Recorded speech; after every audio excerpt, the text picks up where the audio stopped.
hopefully this will let you see the pictures a little bit better. You have the slides in your manual. We do put them 6 to a page, I think, so they may not show up quite as well, but they are there for you to have. We'll start out just a little bit about dressing percent and how we get to that, and then prices kind of along the way.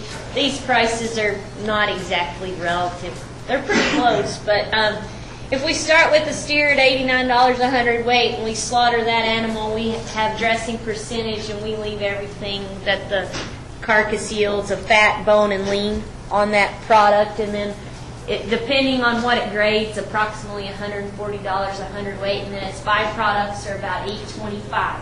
So any drop off that carcass, we call that drop. Any of the edible byproducts, inedible byproducts, anything we get besides the carcass. To get there, we have dressing percentage, which is just hot carcass weight divided by live weight. And then we further cut that carcass through fab and processing, and we get choice or select cuts or whatever you may be. You'll see that today when you fabricate those carcasses and what you wind up with. And then any credit items based on fat or bone have some value associated with those also. So you get to look at that. You get to look at that on a cutout basis. Boneless, closely trimmed retail cuts is what we'll go to today when we fabricate. Obviously, some of you selected animals that are a lot fatter, and some are a lot leaner, and some variation in quality. Not a lot. Usually, when we slaughter 7 head, we don't get too much variation in quality, but we do have some. Isn't the drop rate over $10 right now? Yeah, it is. Does that mean because it's fat? No, just depends. It depends on export market. It depends on what value. It depends on value of hide. Hide would be the most valuable drop credit thing. So that influences a lot, and it varies a lot. It obviously, when we went through absolutely no export market, drop value was really, really low because we couldn't get rid of a lot of those products except hide. Sometimes it is influenced by any type of, like blood prices can fluctuate a lot, hides can fluctuate, and then where we're at in the exporting of all those variety meats fluctuates that even more. And so as those markets continue to open back up and get larger again, that's just going to continue to rise. So. Dressing percent again, on average for steers and heifers is about 61 to 66%. A lot of times here in our facility, we get all over the board with those because it just depends. We have grad students doing the harvesting, and a lot of times our animals dress really high because we don't have the same kind of shrink that you'd see on hauling from a feedlot to a slaughter facility. We just have a short distance or whatever. But the cattle that you got to look at are really right on target for what they should dress, and I believe every one of them falls within that range right there. We have some towards the high side and a couple towards the lower side. Cows are really variable depending. They can dress around 48%, but that can be so changed.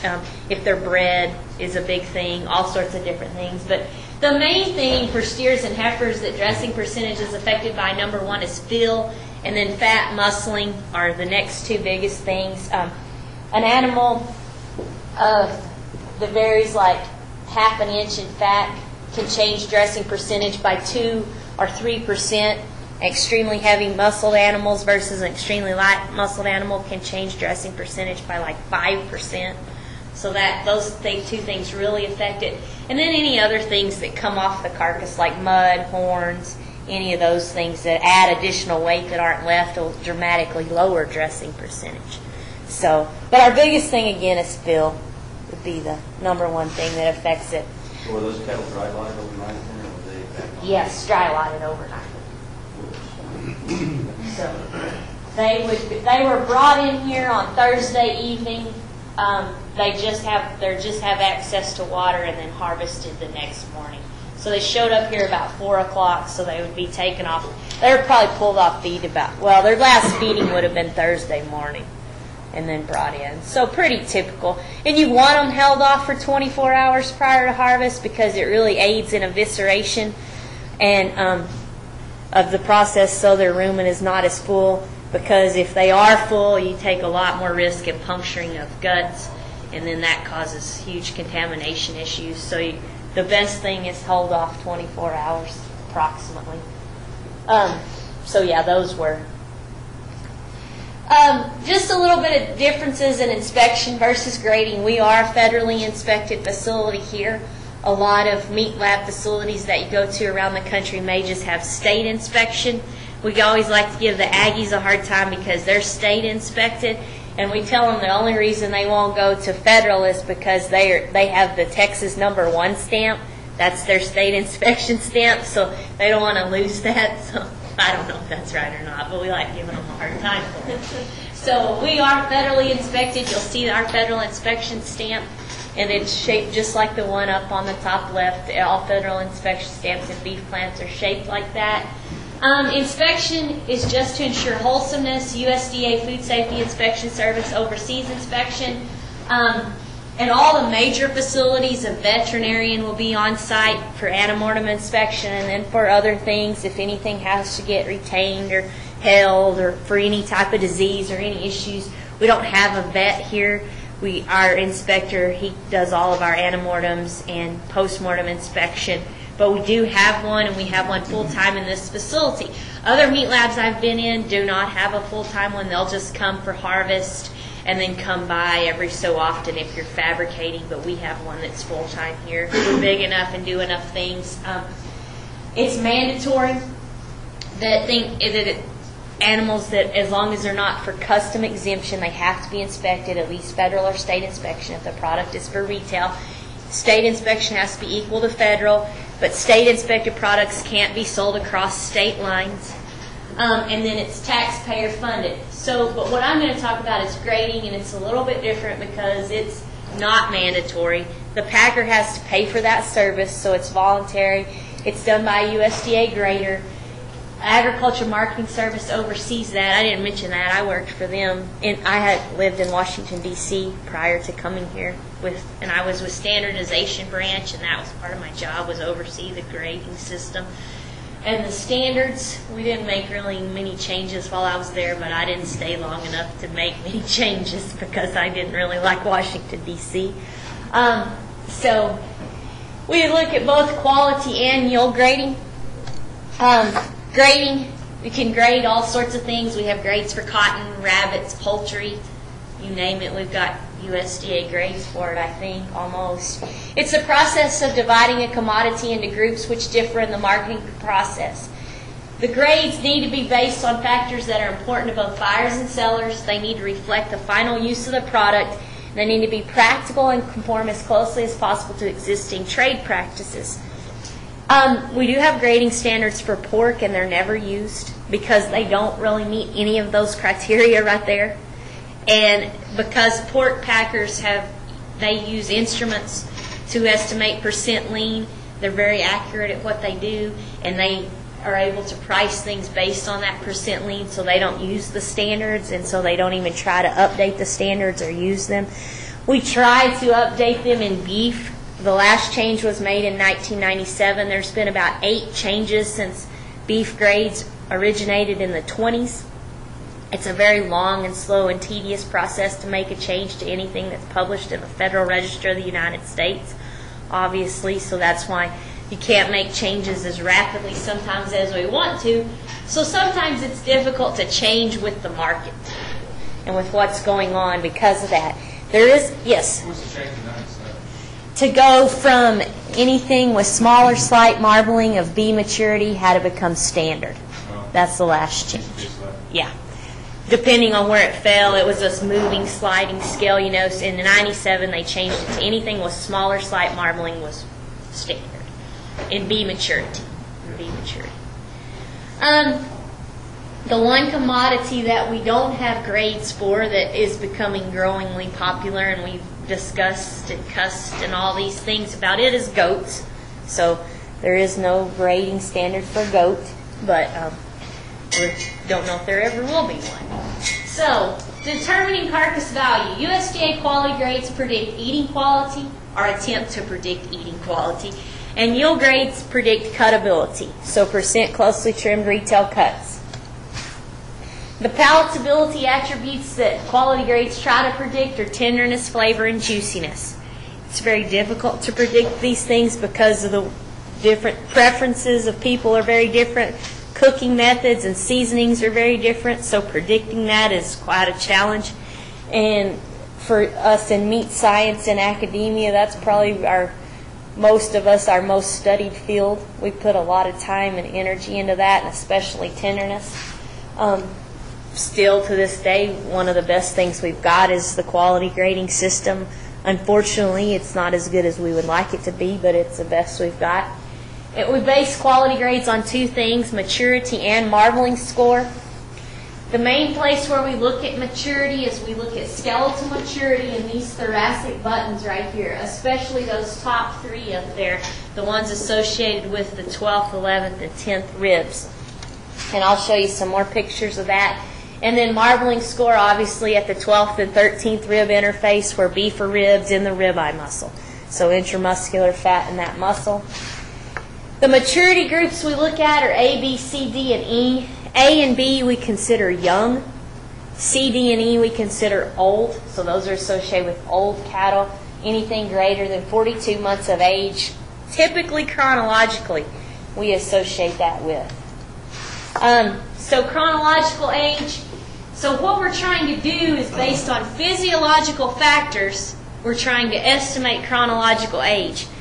Now in the industry, especially since our case of BSE and all the changes we've had made, we have a lot more age-verified cattle in the industry, and those cattle we actually know how old they are, so we don't have to worry about their skeletal or physiological maturity because we know it's verified. We know that they're less than that age, that 20 months, 17 months, whatever they need to be in our export markets. But for those that we don't know, we've started using some different things that the quality grading system doesn't use. We use dentition now. There's somebody in the plants looking at teeth on every animal. If they deem that they're older than 30 months based on their teeth, they are labeled as such, as 30-month cattle. They're sorted off on the slaughter floor. They're separated before they're even graded. And they get graded at a totally separate time. This has caused some real issues for us collecting carcass data and doing research, but it also, I think, is issues for producers because it's harder for them to keep track of entire lots of cattle when there's a couple 30-month cattle in there or a few, and they're sorted off separately, and then do they get paid for the right cattle? It's already a challenge when you're selling based on value-based system or on a grid. Make sure you're getting paid for the right cattle anyway. So then that becomes an issue. That some of your cattle get called 30-month and they're not really. I'm really good at playing the devil's advocate to the packer because you just see so many things in there. I mean, they're doing what they can, and it's good, but there's so many things that happen in there that you don't even think of that aren't a producer's fault. That just like always give this example, and if like a steer had nubs, for example, and somebody came to work that day and they were hungover, they just weren't in a very good mood, and they don't get them cut off right. Well, a lot of times those nubs are strong enough because in a major facility like that, they pull the hide before they take the head off. So when they're pulling that hide and they down pull there, those are stout enough that that down puller won't pull that hide over those, and it can pull that carcass to the floor. So that carcass goes to the floor in the blood pit, or in a lot of blood where hide's being removed, and they got to get excessive trimming. Well, if you're selling on a grid or in the beef basis, yield basis, dressing basis, you're going to lose all that weight because of that excess trimming. Well, they don't take that loss. You take it. The producer takes it for the loss in weight. There's just all kinds of little things like that you just think of when you're walking through there, and just different things that come to mind. So, and that's kind of the same thing with determining this 30 months. How accurate is it? Obviously, we know animals age a lot differently. Teeth can change. I mean, we know teeth is better than this, than determining physiological maturity based on ossification in buttons. But depending on what kind of rangeland they were on, you know, how rocky conditions, what kind of forage, all those things can affect that. So, we don't know. I don't know how great it is. It's better than some systems. Carcass maturity. Back to carcass maturity. Physiological versus chronological. We base physiological maturity on skeletal ossification. Ossification would just be cartilage turning to bone. As anything ages, cartilage turns to bone and ossifies. The typical place, like I said, is in these first 3 thoracic buttons. And we also base that on lean color. We try to relate that maturity to chronological age. And like I said, A maturity is the youngest classification, and that's anything less than 30 months of age. B maturity would be 30 to 42 months. C, 42 to 72. D is 72 to 96, and E is anything greater than 96. So old coal cows, anything up in there. We actually have 2 cows in the cooler. They're kind of packed way in the back, but they're very, very old. They're probably 12 years of age right now. We were going to use those for something else, and they didn't work out, but they're extremely old. As animals age, their lean maturity gets older too in color. They become very dark in color. They have a higher myoglobin content, and they also have less affinity to bind oxygen to that myoglobin. And myoglobin is what gives beef its nice, bright, cherry red color. As animals are younger, like veal, it has a very low myoglobin content, and that's why it's very, very light in color. And then as they age, they start to get right here. And then this right here is what we would say is like optimum beef color, bright cherry red. And then as we move across into C, D, and E maturity, we start getting into that really purplish color, and that's just associated with older animals. Now that really old E maturity can also look like something that's like a full dark cutter. The way you distinguish the difference in those is you can look at skeletal maturity too. Most animals that are harvested in a regular steer and heifer facility, even if they are of advanced maturity like C, D, and E, they'll still have really young lean color. They won't have this dark color. So that's an easy way to tell a dark cutter. And then a dark cutter, the difference too is it's very sticky to the touch. Okay, it's very sticky to the touch because its pH is so much higher than other lean. So these all will have similar pHs. They'll just be darker in color because of the way they bind oxygen and the myoglobin content. Here's just another picture, a little more up close to this ossification. You can see right through here there's ossification in these buttons. This carcass right here would still be right on the borderline between A and B maturity. This one has no ossification in the buttons, so A maturity. And then we have one right here that has almost complete ossification. All you can see is a little line of cartilage around the outside, and that would be D maturity. What are the buttons? Do what? What are the buttons? They are just of the thoracic vertebrae there. They're the cartilaginous ends of thoracic vertebrae. So when the spinous process sticks up on the back, it's still cartilage in young animals, and then as they age, that ossifies. So it's the top of the spinous process. Yeah, it's like right where it sticks up. So like right here, like this would be the external fat down the back of the animal, and this would be the rib section, and then right above that would be the loin. So, and then we split the carcass. So that's another thing. The carcass has to be split properly to be able to see the buttons good. On all the cattle in here, I will tell you that they're all A maturity. There are some that are going to look like they have a little ossification because sometimes we have a really bad problem with dehydration because we don't have spray chilling like the major facilities do, and so we often get some dehydration on the buttons, and it's above the surface so you can tell the difference, but you'll be able to see that and you'll wonder what it is, and so you can look at it when you're in there. It's not ossification. Animals, typical steers and heifers age from the rear to the head, so tail to head, so they ossify from sacral vertebrae, lumbar vertebrae, then thoracic, then cervical. Brahman cattle age from both ends. Okay, so you've got to look at their skeletal maturity a little bit differently than you look at all other breeds. Okay, they age a little differently than the others. Oh no, go ahead. Okay. So now, after we get maturity determined, we look at marbling. Fat within the muscle, so intermuscular fat, it's evaluated in the ribeye between the 12th and 13th ribs. The next slides are just pictures of examples. Now, one thing that you need to note about these slides is it says this is abundant marbling, but that's associated with high prime only if that animal is A maturity. So all the next slides, that quality grade it gives it is associated with A maturity. Because if it's not A maturity, it may not be that quality grade. So high prime, average prime, moderately abundant is the marbling score. Slightly abundant or low prime. Then we break the choice here at moderate is high choice and modest is average choice.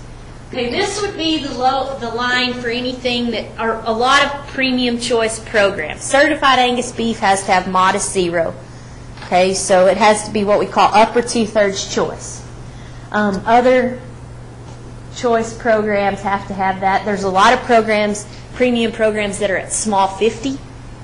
There's some programs that encompass all quality grades, so are they really adding a premium are they really a certified program? They are a certified program. The way that certified programs were set up with USDA is you tell them what specifications you want and they write it for you and they assign you a G number, and so you can basically get anything certified you want. Now that's been an issue. When I was there, that was one of our biggest topics of discussion was there was a program that actually had A to E maturity and traces to abundant marbling in it. Now what did that segregate? That was every animal. I mean, what was the point? And so they said, but when they started those, they said you could have one for whatever you wanted. But that's pretty misleading to consumers to say, this is certified such and such beef, but is it, it's everything. So they're up in the 70s on G numbers, but about 20 of those aren't active. So there's about 50 G schedules. How many are A-type? 38, I think. 38 have Angus in them in some way of the 50 some odd. Yes. I've never had a meats class, so I'm not sure I understand all the numbers.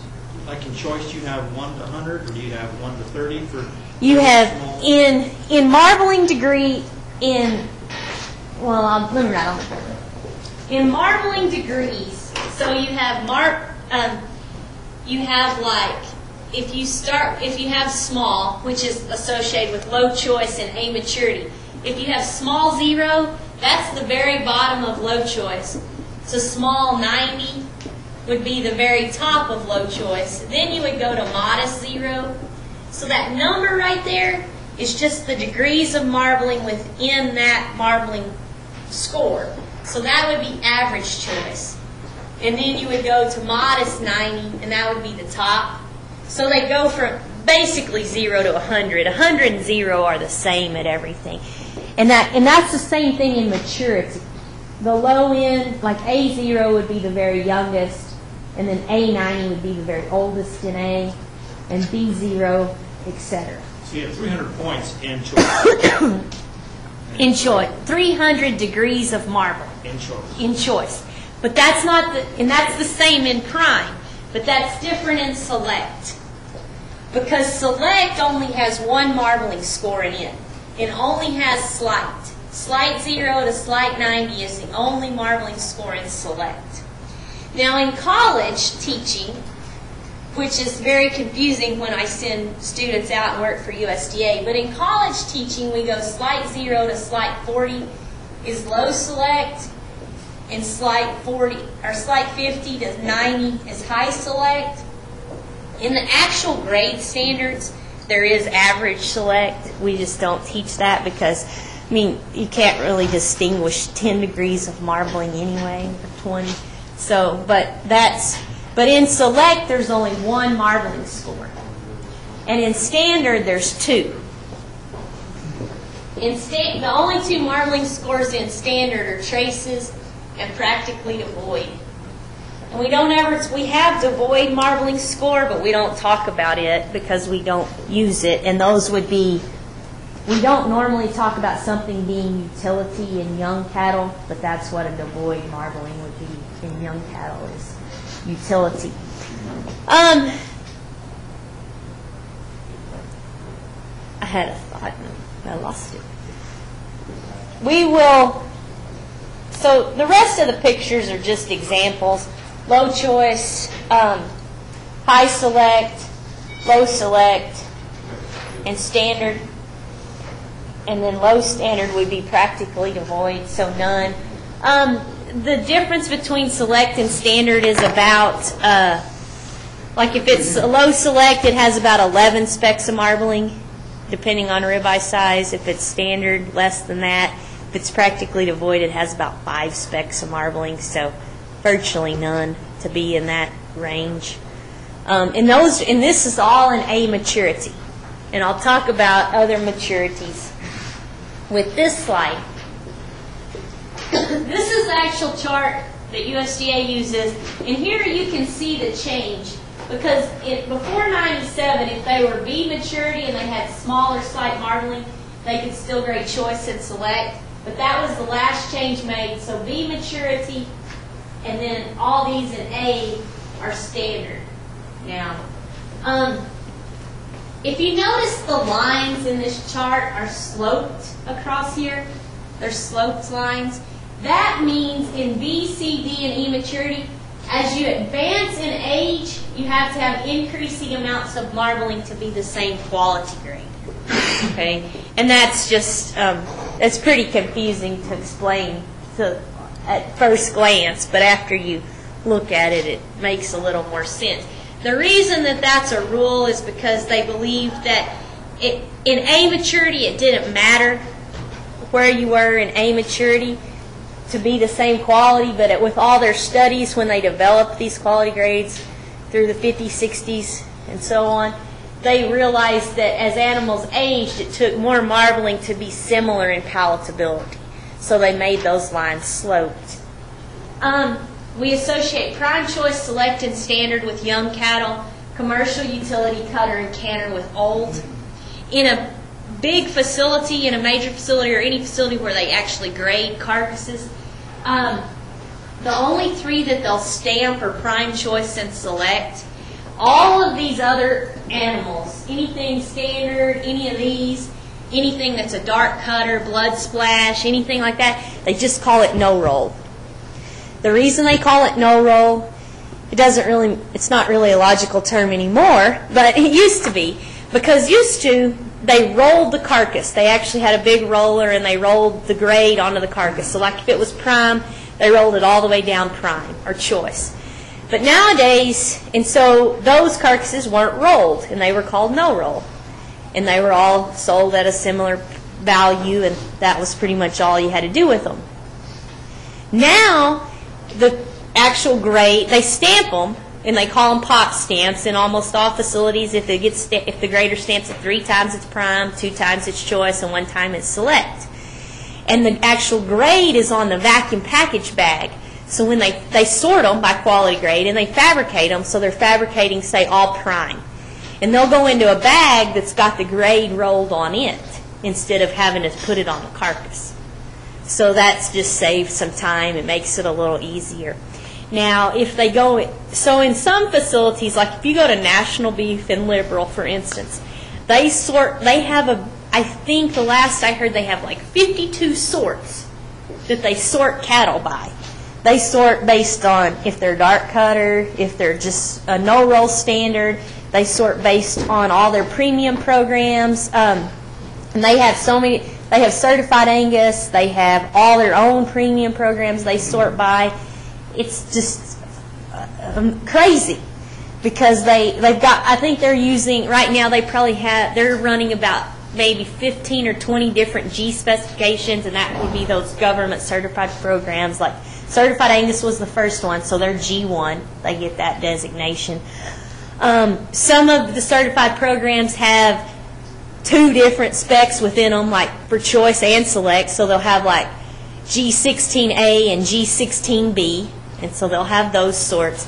So it's just crazy what they have to. And then every time they change grades or change certified programs, they put a little gap in the chain, like less than a minute, but a small break during fabrication, so they can get all those fabricated that are before them, and then have a grade change, and then bring those other ones in. So it's quite the process to get it done. And they're not supposed to have any mixing of cuts, but I'd be amazed if they never have one. So I'm sure they have one now and then, but that's what they do. So now I had never until this past fall seen any plant that ever stamped commercial and utility on a carcass, because typically cow packers do not use those grades. They have their own type of system. They just call them breaking utilities, white cows, premium programs, all those things. But we actually were in a plant, we collected a bunch of carcass data for tall grass beef, and we've been doing that over some time now. But I went the first time we went to Harper, Kansas, to the little plant there, and they were actually stamping commercial and utilities. And that's the first time I'd ever been anywhere that they were having a grader stamp those, and they were still rolling their carcasses there. So that was a little different, but just some uniqueness. So any questions about the quality grades before I move on to yield? Yes? What percentage of the fed population would fall in A versus B?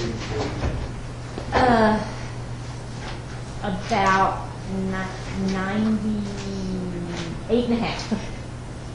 So this great big chart that only applies to just pretty small part of the population. Yeah. Yeah, almost everything's A. Very few B. Now, last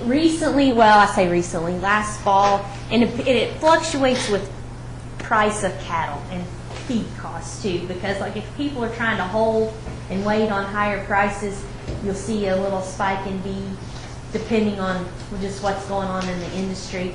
But usually, I mean, you'll see some C's in there. You do see C's and D's in the plants every now and then, just because something, I mean, like a lot of things you see like that would be like, you know, something on those big ranches, some steer gets lost or whatever. I always use the example roping steers, stuff like that. A heifer that doesn't rebreed, that, you know, had one cow calf, and then they have to cull her because she doesn't rebreed. Those can get in there. A lot of times those things will be B maturity. There had been one of the biggest worries they had, and one of the reasons they changed that rule was because of all the cattle coming out of Mexico, because a little older, longer aged. That's what we feed. My family is a lot of cattle from Mexico, and they don't have any problems with B maturity. But that was one of the reasons they made the change. When they made the change, the numbers they looked at were about 0.5% to 0.8%. So and then the other, like that other 0.7% would be like C's in there. It's really small. It doesn't affect a lot of cattle. So the cattle that get turned in as source and age, do they continue to go and look for maturity on those cattle as well? They will for grading, but they don't for if they are source and aged, you'll hardly ever see one that's skeletal maturity. Otherwise, they don't have to look at their teeth on those cattle, and they are automatically qualified for export if they're under the age.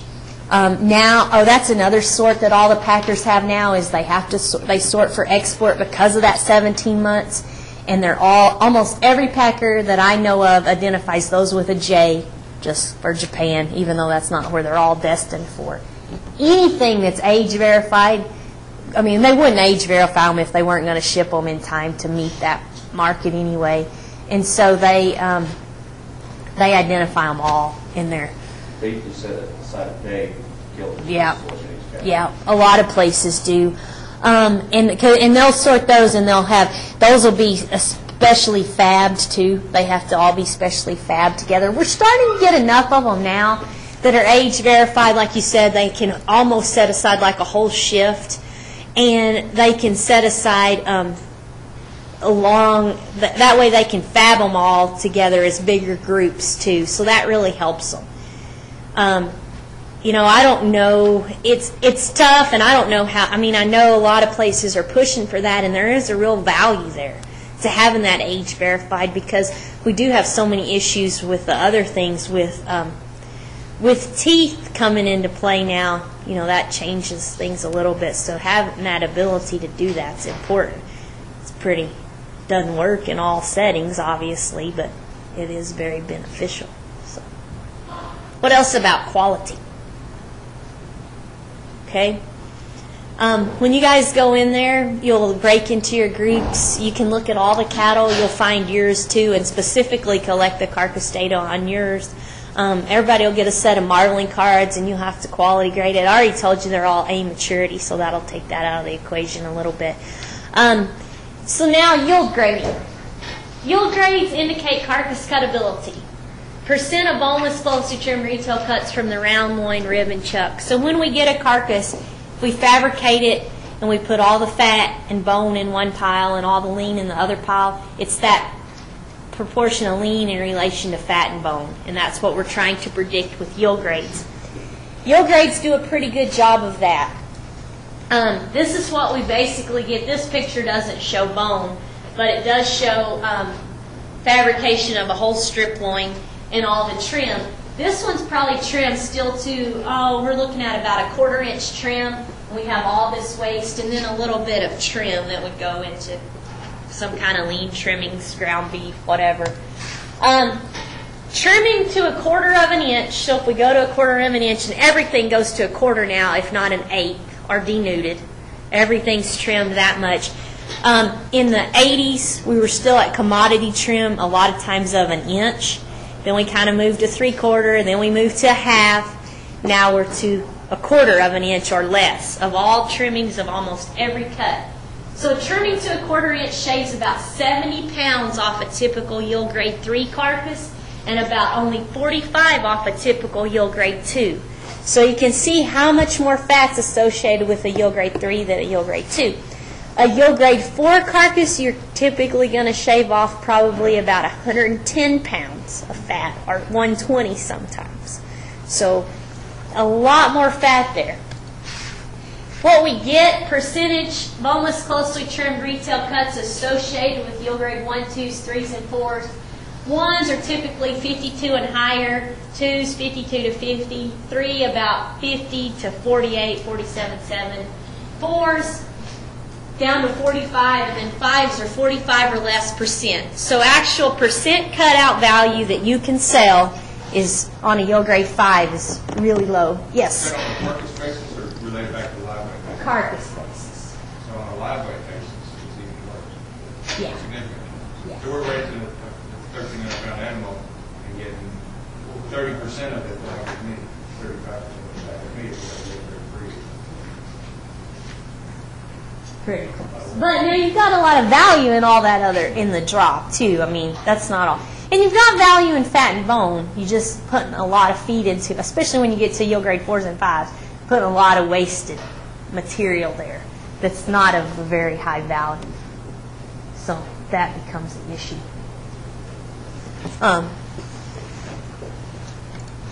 So the 4 things that go into predicting carcass cutability or yield grade, the 4 factors are hot carcass weight, adjusted fat thickness, ribeye area, and percent kidney, pelvic, and heart fat percentage. Okay? So typically, as animals get heavier, they go down in cutability from a certain point. They and obviously as they get fatter, they go down in cutability. And we'll go through each of these and how we estimate it. Fat thickness is at the 12th rib, and then we adjust it. So we measure fat thickness of beef carcasses 3/4 of the distance opposite the ribeye. So here's the split surface. Here's the backbone where we've split it. And this is external fat. This is the ribeye. So if we go from basically 3/4 of the distance opposite that ribeye, we measure straight fat straight across from there. That's our initial fat thickness measurement. Then, let me talk about this side, and I'll talk about what doesn't happen. What about the variability? I mean, if you're off at half an inch, can that make a difference? Is that just a swag? Oh, where you measure it at? Yeah. And it depends, because a lot, and that's what I'm going to, I'll go ahead and talk about adjusted fat thickness. Okay, a lot of times when you remove the hide of the carcass, especially in that ribeye area, you might pull some fat off, stuff like that. It can make a little bit of difference. Typically they measure pretty similar. Those ribeyes can be a lot different shape, so that can affect it. And that's the reason you have to adjust fat thickness based on the rest of the carcass. You look in locations like the lower rib, which is right above the ribeye, fat there. You look at fat over the round and the loin, and then the rib and chuck, and you may adjust up or down. Typically we have to adjust up because, and then that's how graders are trained. After you look at thousands and thousands of carcasses, you're basically tuned into what each one of these fat thicknesses look like on a whole carcass basis. Like I try to, my students that are on the judging team, I try to get them to get where they don't have to use that measurement opposite the ribeye. And they can just look at a carcass and be like, that carcass has 6/10 of fat, or this carcass has 3/10 of fat as a whole. Because we have very specific descriptions in the grade standards about what the round and the loin and the rib and chuck look like at all these different fat thicknesses. So then you don't have to worry about that exact measurement. And so that's how that comes into play. Because yes, that can vary. Yes. So once you get fat thickness, you have to convert it to a preliminary yield grade. And the way you convert to preliminary yield grade is for every 1/10 of an inch increase in fat, you increase preliminary yield grade by 1/4. And no fat at all starts out at a preliminary yield grade of 2.0. So no fat. For every 1/10 of an increase in that, you increase preliminary yield grade by 1/4. So like 0.1 of fat would be 225. 2/10 would be 2.5. 3/10 would be 275. 4/10 is 3.0. Easy way for me to remember it is every 4/10 it goes a whole yield grade. So to 8/10 you're at 4.0. 1.2 is 5.0, and then unfortunately I've seen these that are fatter than this, not very often, but you see them sometimes.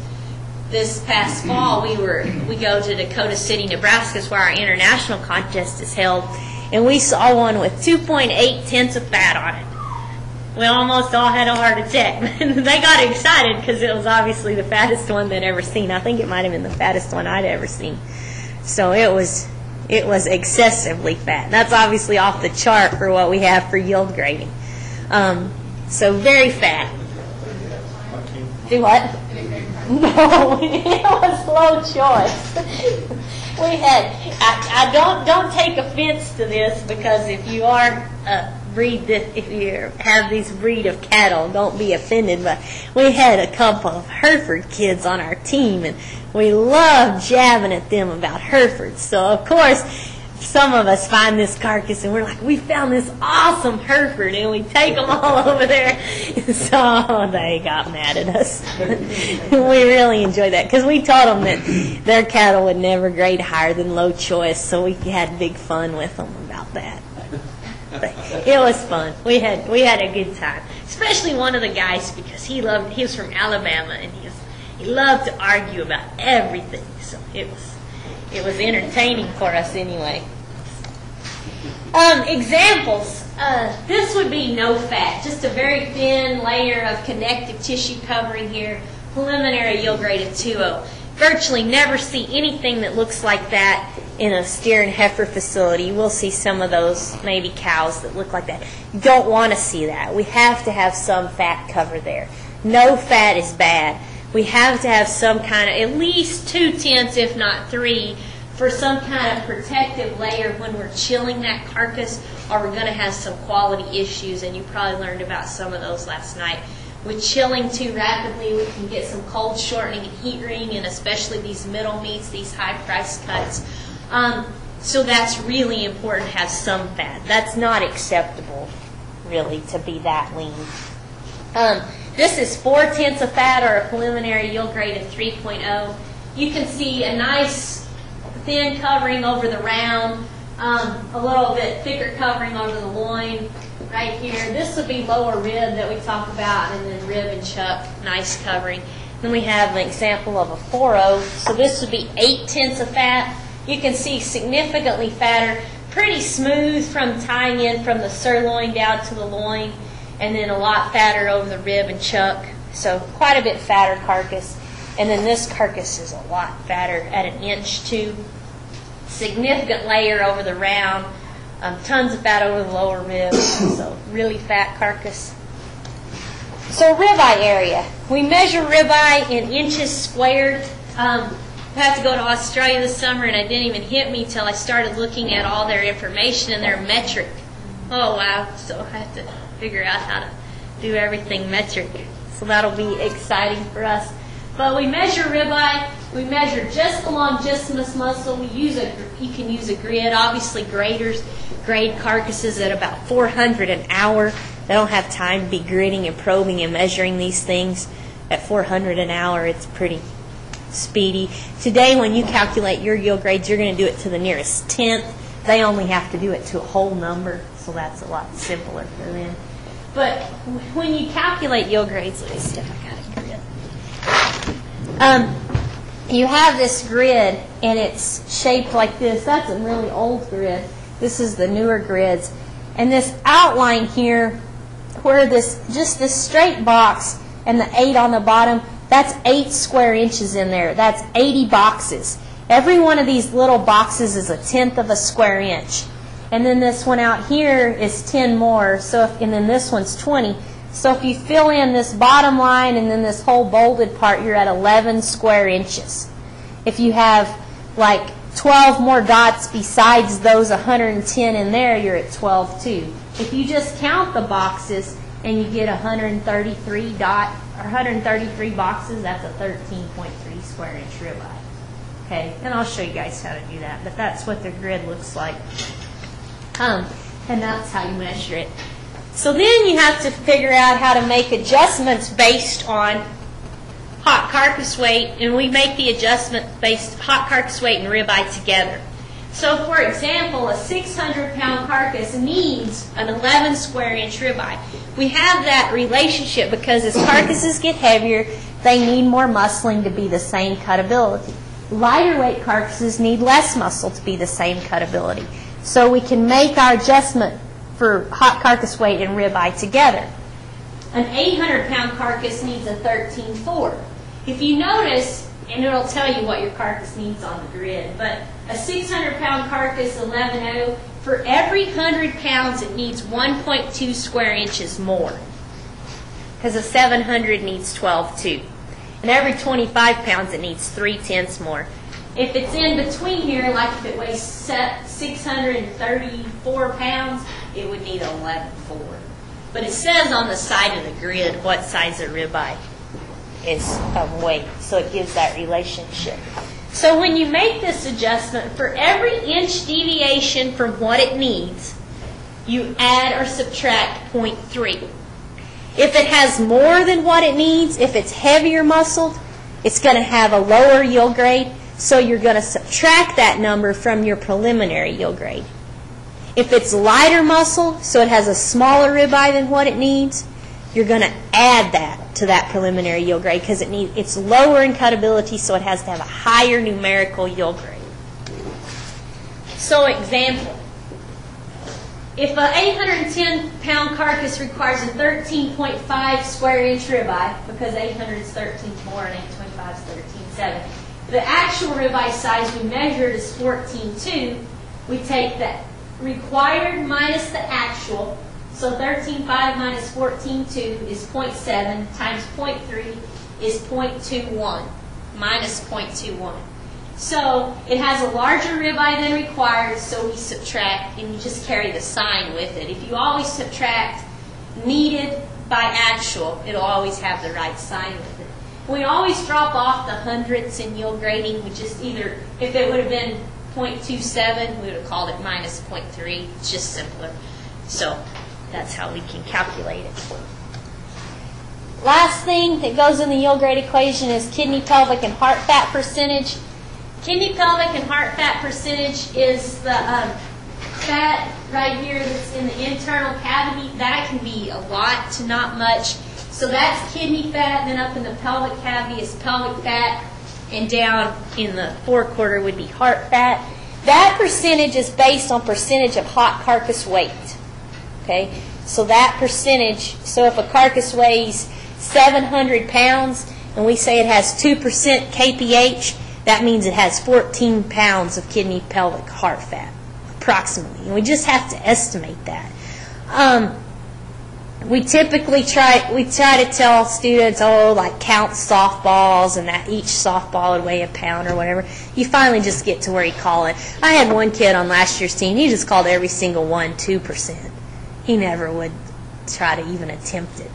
He said, I do just as good that way, but I don't know about that. So anyway, kidney, pelvic, like I said, it's based on hot carcass weight. 3.5% means no adjustment to the yield grade.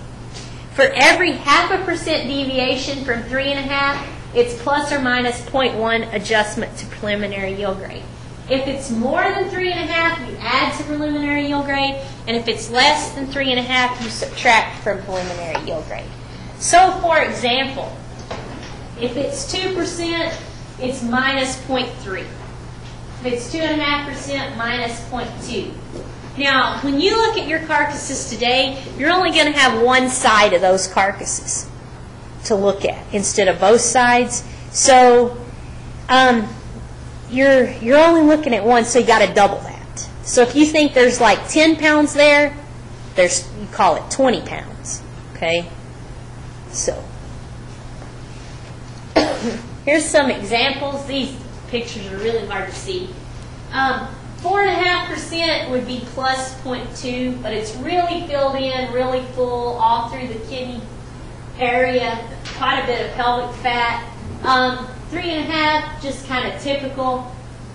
We don't have any back there with a lot of kidney fat, I'll tell you that.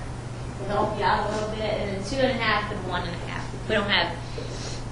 So those are some examples. The typical amount of kidney, pelvic, and heart fat percentage in the industry is about 2 or 2.5% as average. Now, some of the Cargill plants have started removing KPH on the slaughter floor, and they actually put the percentage on the tag, on the weight tag for the grader. So it's there for them. I think carcasses probably have a lot more kidney, based on what they've shown. Carcasses sometimes have a lot more kidney, pelvic, and heart fat percentage than we at USDA wanted to, or usually estimate them to have. Why are they doing that? Are they doing it because it's easier to get out? It's a lot easier to get out. Then they don't have to. It costs a little extra money for chilling that. I mean, it takes some weight off the carcass, so it makes it easier on chilling. Just get it out of there, get it removed. I thought one thing they might have problems with was because that kidney fat covers the tenderloin. Yeah. And I thought, maybe that would cause them some issues in their tenders, but they haven't had any problems. And they're doing it they do it in Dodge, they do it at Plainview. They still have them in at Freona and Schuyler, I know. I mean, not Schuyler. I don't know about Schuyler. I haven't been to Schuyler in a long time. They have it at Freona and Fort Morgan. They're still leaving them in. I know they're taking it out at Plainview and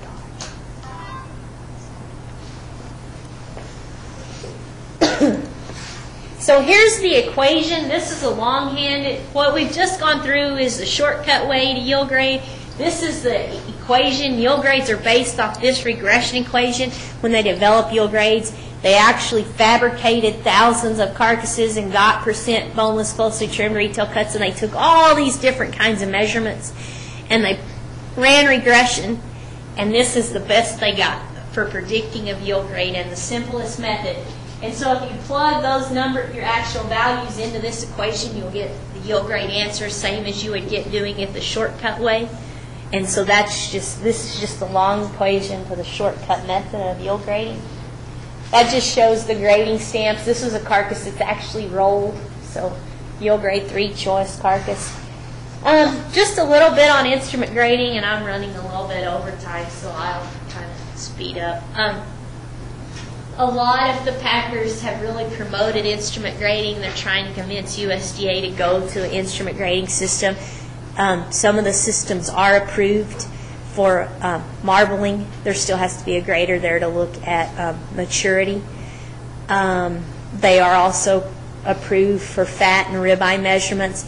As long as the camera is placed on the ribeye properly and it's free of bone dust and it's been ribbed pretty well, these cameras are extremely accurate. Now, there becomes into the issue of operator error, ribbing, misribbing, bone dust that can get left on there. They work really well. There hasn't been any facility take a grader out yet, even though I know some of them really, really want to. There hasn't been a facility remove any graders. What is your chill time? Affected Okay. some.